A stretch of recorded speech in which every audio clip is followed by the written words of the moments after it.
Instead of flying, Andrews drove from her house in Wilmington to a campground just outside D.C. The reimbursement cost for that drive over $500.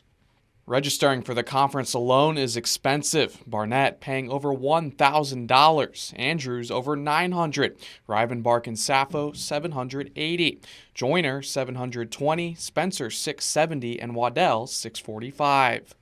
Spencer, though, did not stay at the conference hotel. Instead, she started at Le Méridien, a luxury hotel about 10 minutes away. 2 nights there added up to over $400. Then she moved even further from the conference location to the Watergate Hotel. 4 nights at that iconic 5-star hotel, costing taxpayers $920. In total, Spencer spent more than any other council member in lodging costs. And once she got there, Andrews stayed at the Cherry Hill Park campground for 5 nights. It only cost $632, about half of what some other council members paid for their hotels.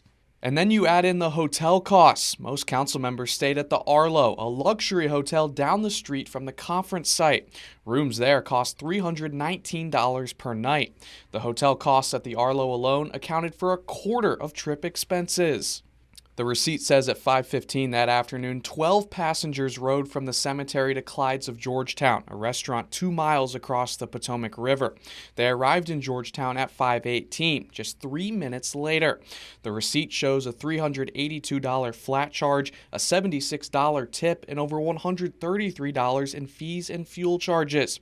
A note on the receipt from city staff says the car service was used for, quote, efficient travel of passengers given logistical challenges of time, parking, weather, collective preparedness, group interaction, and personal mobility. 2 days later, on March 11th, Empire CLS picked up city staff again for another expensive ride. The receipt shows the ride starting around 10 a.m. at the Watergate, where Spencer was staying. Then it went to the Arlo Hotel, where most council members were. The second stop was at the U.S. Senate office. Council members met with North Carolina Senators Tillis and Ted Budd along with their staff. Then they went down the road to the U.S. House of Representatives building. More meetings there with Representative David Rouser and staff from House Speaker Mike Johnson's office. Then at 5:40 p.m., the receipt says passengers were dropped off at the conference site. So the cost of nearly 8 hours of a private ride in D.C., $1,565, $127 per hour, plus a tip and roughly $400 in fees.